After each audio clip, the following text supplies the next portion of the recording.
Welcome to the DFS Sweatshop. I am your host, the DFS Jerusalem, and you can follow me on Twitter at DFS Jerusalem. Tonight we're going to be recapping last night's awesome slate of 13 games. We're going to be jumping into our Core 4 review. That's where we look at the guys that I featured in yesterday afternoon's video, see how they did, see how they stacked up against the rest of the league, and then we'll be jumping into our feature 4 players. That's where we're going to have our Who Dat Scoring on Points with their player of the night, the Heat Check player of the night, the How Did I Miss That player of the night, and of course, that one motherfucker. Next, after that, we are going to jump into my best DraftKings lineup. I'll give you a kind of a bird's eye view into how I constructed the roster and what I was thinking. Then we will jump into a really nice recap of all the games because it's hard to know where we're going unless we know where we've been. And then we're going to jump into some player pricing for Friday's monster 15 game slate. That's right, you heard it here, 15 games. I know in DraftKings they do have an area where there's a smaller 6 game slate. Some of you, if you're intimidated by the 15 games, you might want to jump into that 6 game slate just to, so you still have some games to play. You see the hat? That will let you know. Whenever I wear the hat, that means the hoes were in the building. And Cameron did this thing, but we're going to get to that when we do the recap. Let us jump into our Core 4 review. Now, if you roll with me in the sweatshop, if you are a subscriber, a family member, somebody who is definitely going to benefit from the website launch and everything that's going on because it's absolutely free to you, then you saw the Core 4 for today. And we started the Core 4 with a player that I liked a ton. I really love this player since I saw him in the player pricing that we did the other day. And this is Mike Conley.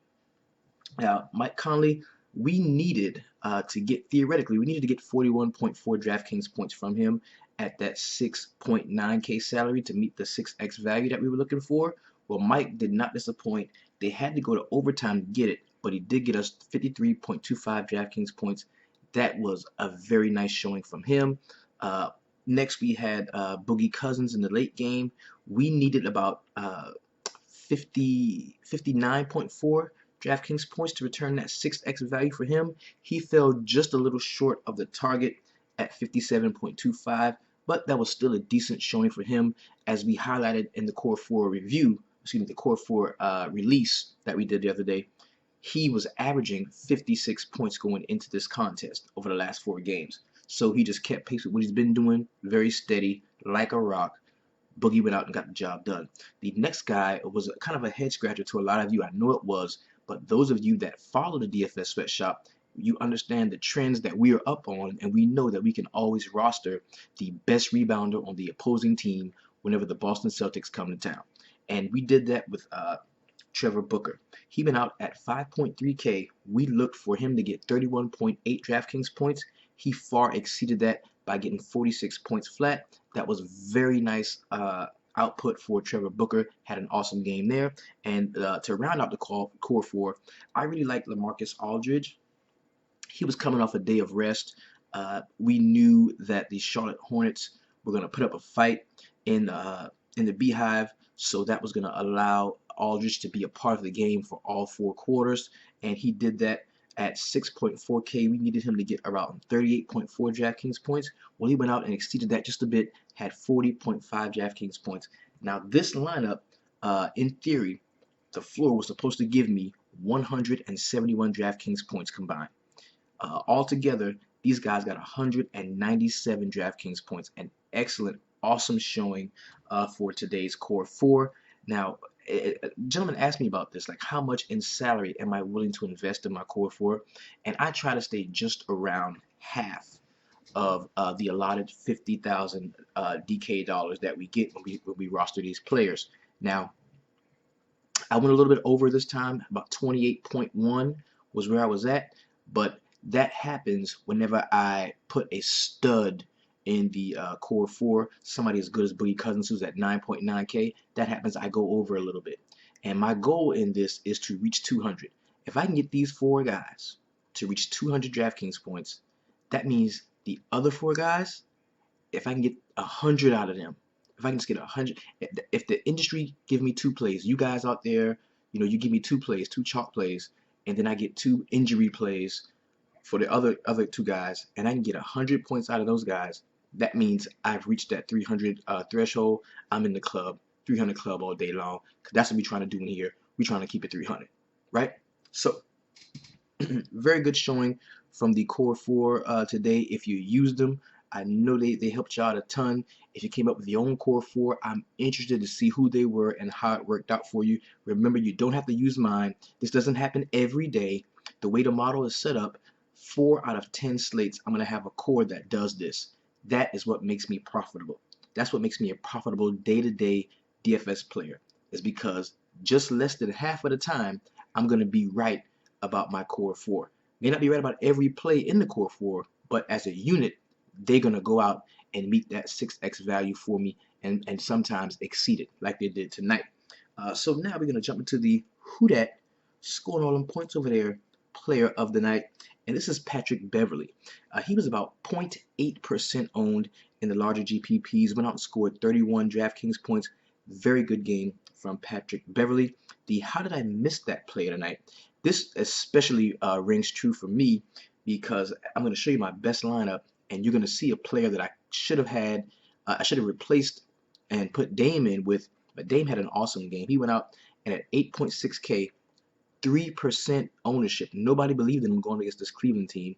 He had 68.25 DraftKings points. Awesome game from Dame Lillard. The Heat check player tonight was in the same game, but it's on the opposing team. Tonight was a LeBron night. He went out and had a triple-double, had an awesome game, scored 73 DraftKings points at 12% ownership, only costing you 9.5K. If you had LeBron in your lineups, that was a very good play. Now, we're going to get to that one motherfucker. Now, it's been a good night in the sweatshop. Kemba Hose came back. Mike Conley went off. The core 4 did well. We doubled our buy-in here at the sweatshop. But that ain't enough. That ain't enough. Because when you 9K and you go out and you score 19 points and you're that one motherfucker on the roster that's destroying shit. I got into it with a guy on Twitter today, a really, really great follower, a guy who I really respect and admire. And he had a lineup that had Kevin Love in it. Now, I told him he should get a beast in there, a stud in there. I was thinking Boogie or Whiteside. So, of course, the guy takes out Kevin Love, puts in your snowflake ass, and doesn't have a good night. On behalf of the gentleman, tonight, Hassan Whiteside, you a motherfucking snowflake. And we ain't gonna roster your ass again until you in a decent matchup, because we know you a beast that can go out and get a 4x4 quadruple double. But tonight, you a motherfucking snowflake. So lay your ass down in Miami, and I hope you wake up cold as fuck, because you was cold last night with your snowflake ass. Let's go ahead and jump into the recap of last night's game. But before we do that, I'm going to take a quick sip of the Fireball. Thank you. Now, I told you that I was going to show you my best DraftKings lineup. Let's take a look.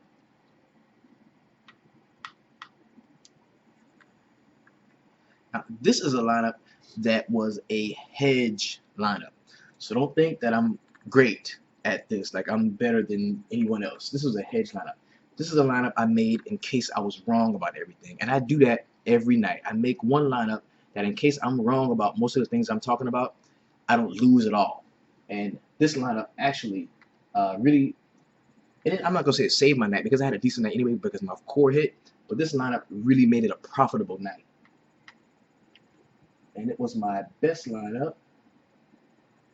Here it is.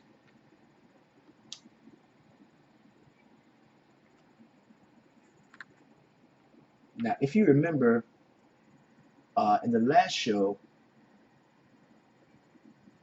I talked about how much I liked uh, Cleveland in this game, but specifically I like Kyrie Irving and I like Kevin Love. I talked about that on the last show. But when I made this lineup and I had Kyrie Irving and Kevin Love, I remember that I didn't really like LeBron very much. And I said that he probably wouldn't be a great play. So I said, wait a minute. I thought about it for a second and I said, well, let's just say Dame has a good game and the game stays competitive and we see 4 quarters of LeBron, which is what I knew we had to see in order for him to get that value for us. So I made one lineup. I entered it in a few different GPPs, and I got LeBron James in there. He had an awesome game. We talked about him. He's the heat check player tonight. 73 DraftKings points.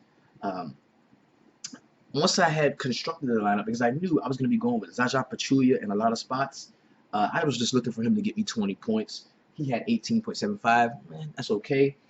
Patrick Beverly, the who that scored on points over there player tonight. He was in the lineup as well, and he had 31 DraftKings points. Of course, we had Trevor Booker. So this was a core 4 lineup. There was still some features of the core 4 in this lineup. Uh, but the one mistake that I made well, the 2 mistakes that I made actually were Kyrie Irving and Chris Paul. Now, I love Mike Conley all day. He should have been in this lineup. Uh, Kemba was at home. You know how I feel about Kemba at home. He was the same price as Kyrie Irving, and Dame Lillard was the same price as Chris Paul. You all know, if you follow the show, you know those are my 2 favorite players in the league. Those are the players that I talk about the most. I love Dame Lillard and I love Kemba Walker. They should have been in this lineup if they were. I'd have won all the monies. But that's why we keep playing, because at one night we're gonna get it all right, and when we do, we're gonna bust it wide open. So let us go ahead and jump into a quick recap of last night's games. We're gonna start with the first game on the slate.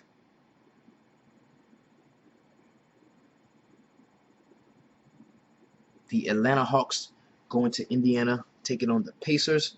Thabo Cephalosha, he was the talk. A lot of people talked about him all day, and he did get 32 minutes, but didn't do very much. 4 points, 8 rebounds, 3 assists, and 1 steal. He was not a snowflake, but he didn't win you any tournaments. Now, Paul Millsap had a pretty good game, filled up the stat sheet, 18 points, 11 rebounds, 5 assists, 4 steals, and 3 blocks.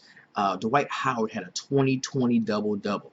23 points, 20 rebounds, and 1 assist for him. Kent Bazemore is dead to me. I will not say anything about him. On the Indiana side, we saw Paul George return, and he did play 37 minutes, but he didn't have a great game. I didn't think he was a good reason. There was a good reason to roster him coming off of that injury. He had 18 points, 6 rebounds, 3 assists, and 3 steals. We saw Thad Young have a really good game. He played 40 minutes and had 24 points and 7 rebounds with a steal and a block. Monte Ellis had a decent game, 19 points, 3 rebounds, 3 assists, and 1 steal. And Jeff Teague got into the mix, filled up the stat sheet in every area with 11 points, 6 rebounds, 8 assists, 5 steals, and 2 blocks. The next game we're going to get into is going to be the Brooklyn Nets at home with the Boston Celtics coming to town. Now, there was some news about Jay Crowder maybe not playing, and that kind of took me off of him already, but it made me really want to go harder on the Brooklyn side. So as you can see, that's what really pushed me over the top when it came to having Trevor Booker in so many lineups. He went out and in 33 minutes had 18 points, 12 boards, 3 assists, and 4 steals. Very good game from Trevor Booker. We saw Brook Lopez underwhelm with 13 points, 3 rebounds, 2 assists, and 2 steals. Brian Bogdanovich had 14 points to go with 8 rebounds and 2 assists for him. Sean Kilpatrick was kind of the story of this game, though, aside from Trevor Booker, because he had 23 points, 2 rebounds, 3 assists, and 3 blocks. Isaiah Whitehead started the game and played 24 minutes, but he didn't do shit with it. He had 4 points, 4 rebounds, and 3 assists with 1 block for him. On the Boston side, we saw a really good game from Avery Bradley, and I was wrong about that. I did not like Avery Bradley coming into this slate, but he had 22 points, 7 rebounds, 1 assist, and 5 steals. Jay Crowder did have 15 and 5 with an assist. Al Horford, 17, 5 rebounds, 8 points, 1 steal, and 2 blocks for him. Pretty decent game from Isaiah Thomas. Didn't really meet the value that you wanted at that 8K. He had 23 points to go with a rebound and 5 assists and a block. The next game we're going to get into is going to be the Detroit Pistons at home against the fucking snowflake of the night, Hassan Whiteside, who had 6 points, 8 rebounds, 1 steal, and 1 block in 24 minutes. Goran Dragic disappointed, 6 points with 2 rebounds and 4 assists. The only player that remotely helped our lineups was Tyler Johnson. In 31 minutes, he had 17 points, 2 rebounds, 7 assists, 1 steal, and 1 block. On the Detroit side, we saw a monster game from Andre Drummond. He had 18 points, 15 rebounds to go with 4 steals and 4 blocks and an assist. KCP continued his hot shooting. We got to keep an eye on him going forward. He's in a really good shooting space right now. He had 22 points to go with 5 rebounds, 2 assists, and 1 steal in 28 minutes. Tobias Harris is trying to right the ship. He had 17 points to go with 3 assists and 6 boards for him. John Lure, 27 minutes, had 11 points with 4 rebounds, 1 assist, and 1 block. The next game we're going to get into is going to be the Houston Rockets at home against the Toronto Raptors. We saw a really good game from Jonas Valanciunas. I talked about that on the last show. Talked about how athletic Capella was and how he goes for every head fake. He doesn't play yet with his mind. He still plays with complete athleticism, and I knew that Jonas Valanciunas would be able to take advantage of that to the tune of 15 points, 16 rebounds, and 2 assists with a block for him. DeMar DeRozan didn't score 40, but he had 24 to go with 9 assists and 5 rebounds and 2 steals. Pretty good game from him. Kyle Lowry kind of underwhelmed what he was priced at. That 7.6K, you really wanted him to do more than this. He had 17 points to go with 9 assists, 1 steal, and 1 rebound. DeMarre Carroll, who we talked about, and I told you that DeMarre Carroll was trending up. In 26 minutes, he had 20 points, 3 rebounds, 2 assists, 4 steals, and 3 blocks.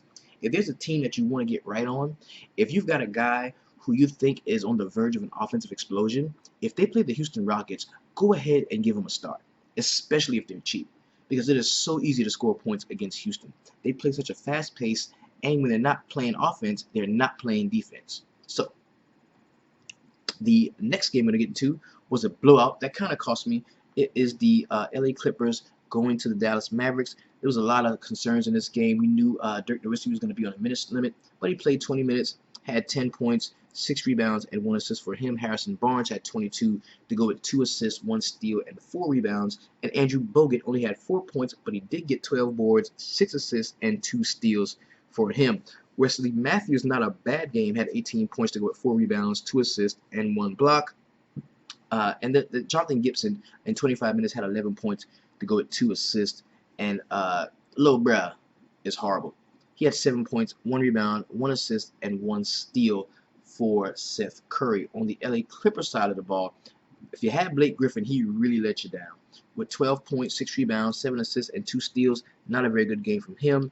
DeAndre Jordan had 16 and 8 with 2 assists, 1 steal, and 1 block. And they really didn't need to do a lot, because you got to look at what came off of the bench, man. The coach's son. Austin Rivers had 22 points to go with a rebound, a assist, and a steal in 26 minutes for him. Mo Buckets with the double-double, 12 boards, 16 points, 2 assists, 1 steal, and 1 block for him.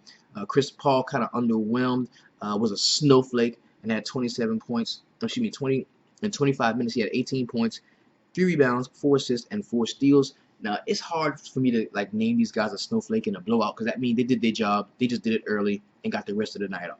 So on the Dallas side, we didn't really see too much from them off of the bench. Justin Anderson did have 12 points with 5 rebounds. The next game we're going to get into is going to be the Denver Nuggets going to Utah to play the Jazz. I don't think I played any Denver player. I just didn't like them going to Utah. It is a tough place to play. They are so slow in pace. I just didn't like anybody from the Denver Nuggets. Now, Kenneth Faried, he did grab 10 boards and had 8 points. We also saw Wilson Chandler fall 1 rebound shy of the double-double bonus in 24 minutes. And Jamal Murray off of the bench, he went ham. He played 35 minutes off of the bench and had 23 points, 4 rebounds, 3 assists, and 1 block. Really good game from him. On the Utah side, Gordon Hayward had 22 points to go with 5 rebounds, 7 assists, 1 steal, and 1 block. Rudy Gobert, a really nice double-double, 13 boards to go with 19 points and 2 blocks for him. And George Hill, back in the action, didn't really miss a beat. He had 22 points, 5 rebounds, 3 assists, and 2 steals for him. Didn't see much of Dante Exum, probably will not, because George Hill is the bona fide leader of, well, point guard leader of this team. Dante Exum in 8 minutes did nothing. Zeros across the board. We can not worry about him anymore. Next game is going to be New Orleans Pelicans at home against the Minnesota Timberwolves. Man, Anthony Davis went out and had a really great game. After the injury scare last night, I was just off him. I was just off him altogether. I didn't think that he would make it through an entire game, but he proved me wrong. Played 38 minutes, had 45 points, 10 rebounds, 3 assists, and 2 steals with a block.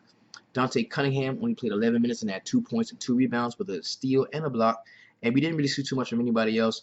Terrence Jones in 23 minutes had 17 points, 7 boards, an assist, a steal, and a block.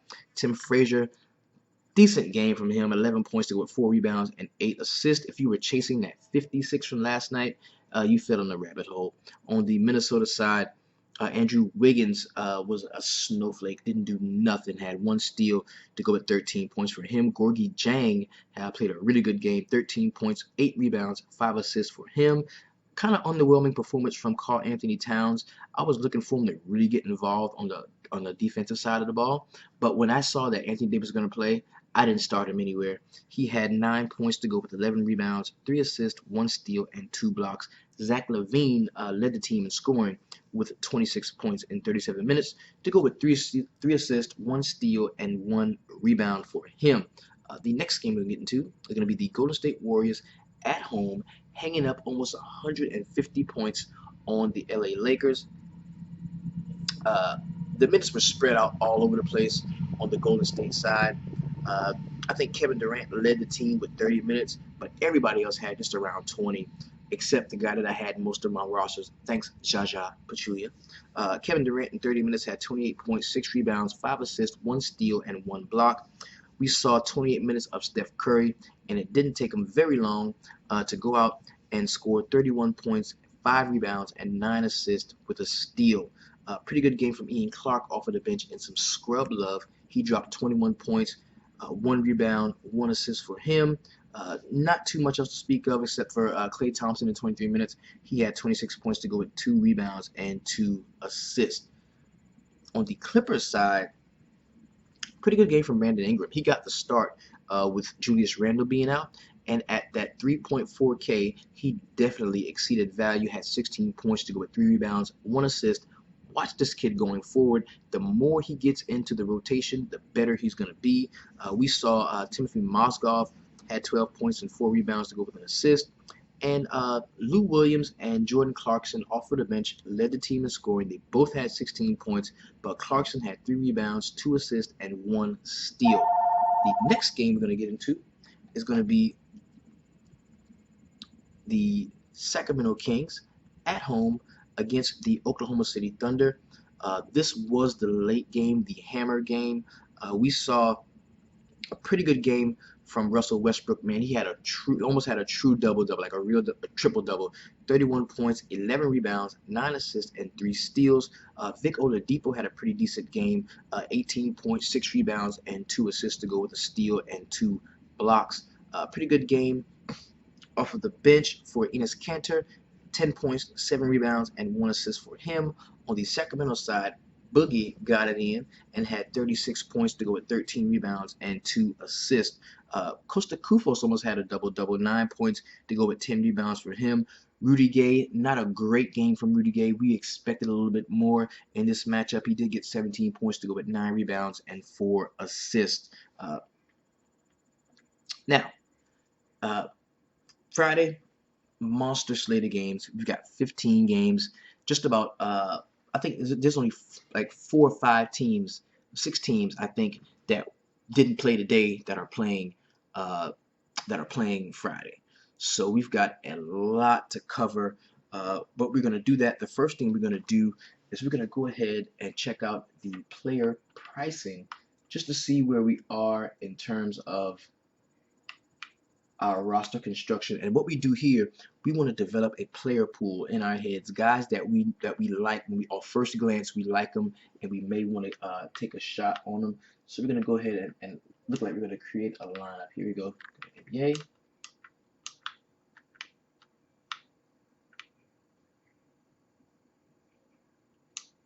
Right. Black Friday. It's going down. All right.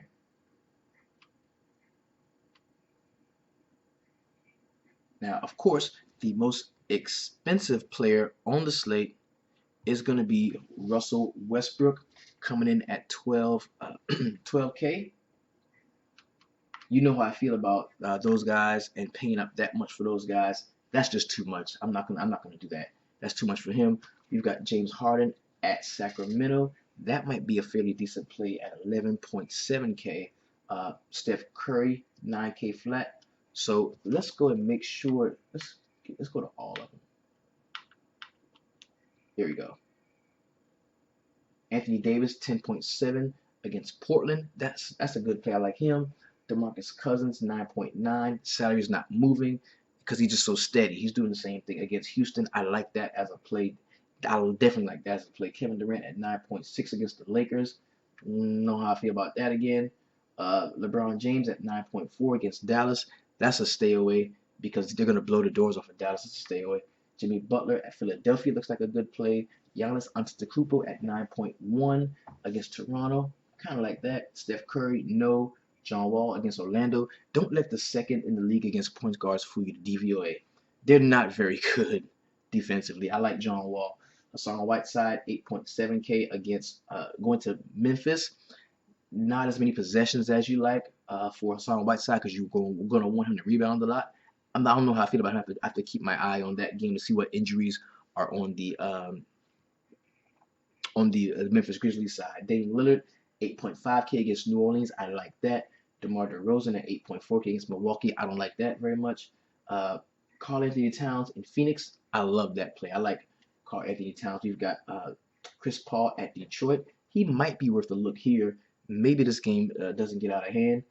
Blake Griffin in the same game. Maybe it doesn't get out of hand here. I kind of like him. Kemba Walker going to New York. Don't let the 5th-ranked DVOA fool you.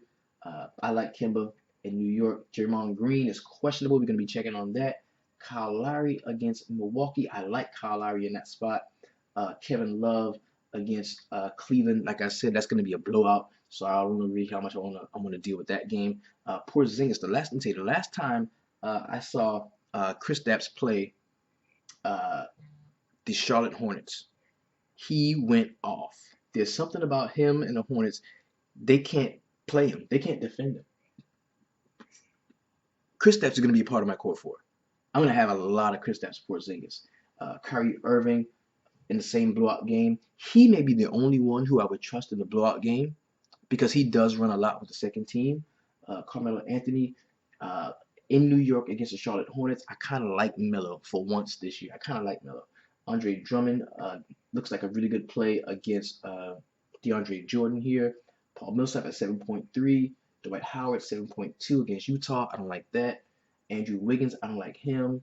Rudy Gay against Houston. You can play Rudy Gay against Houston.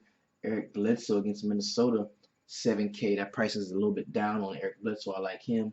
Jeff Teague at 6.9K against Brooklyn. I think that's something we can take a look at.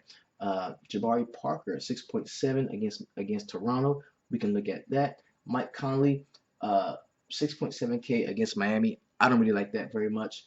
Marc Gasol, the same. I don't like that very much. Drew Holiday, I like him.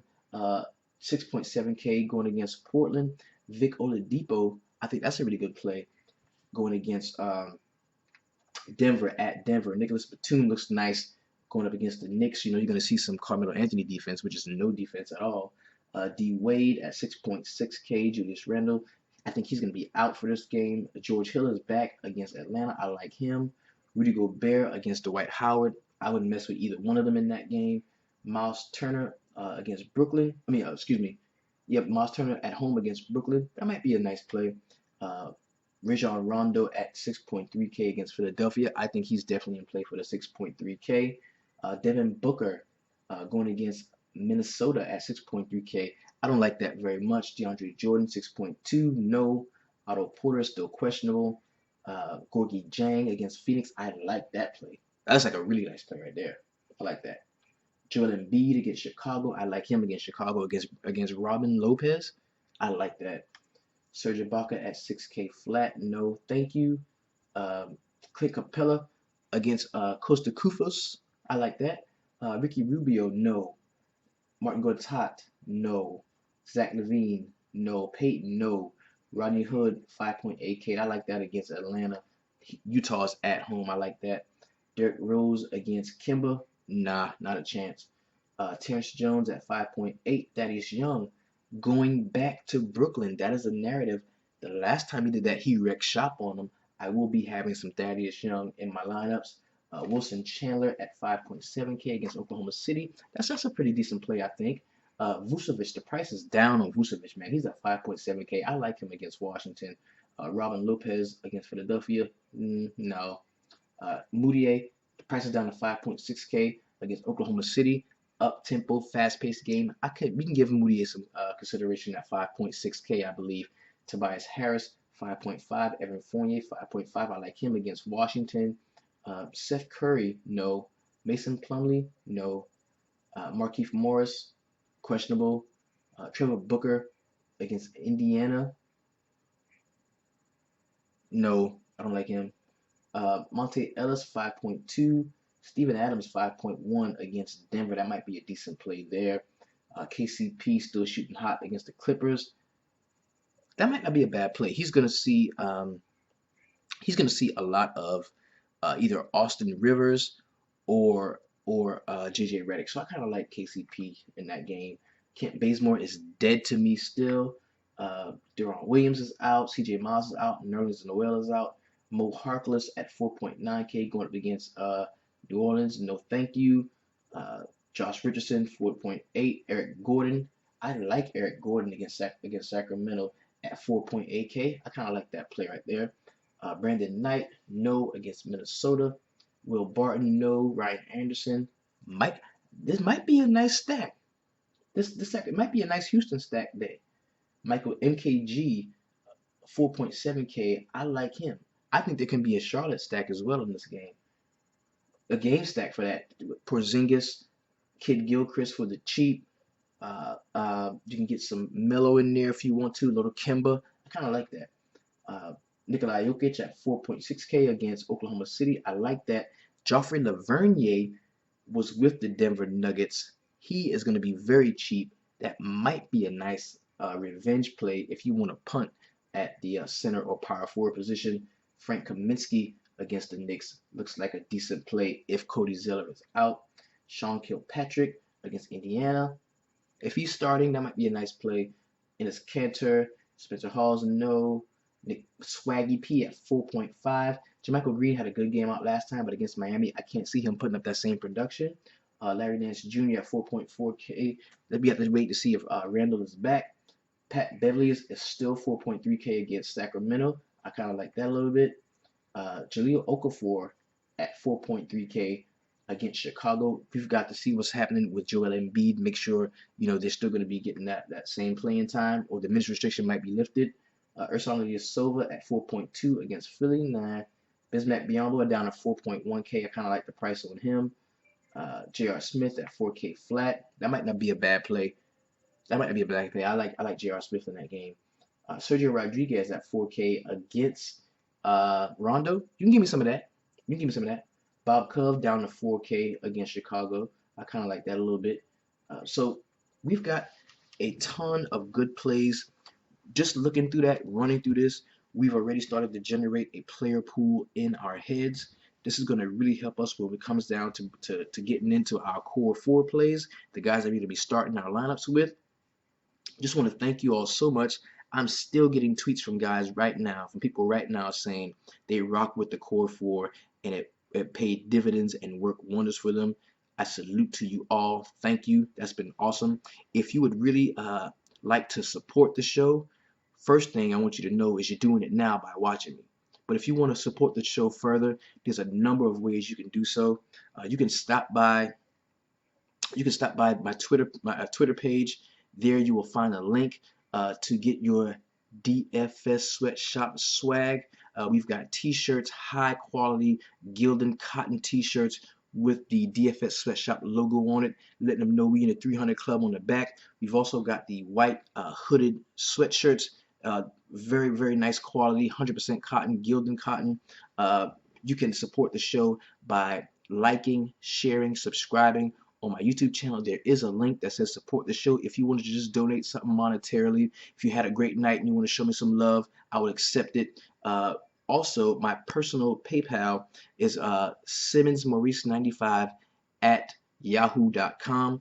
This has been your DFS Jerusalem signing off, hoping you had a very profitable Wednesday and a profitable Friday to come.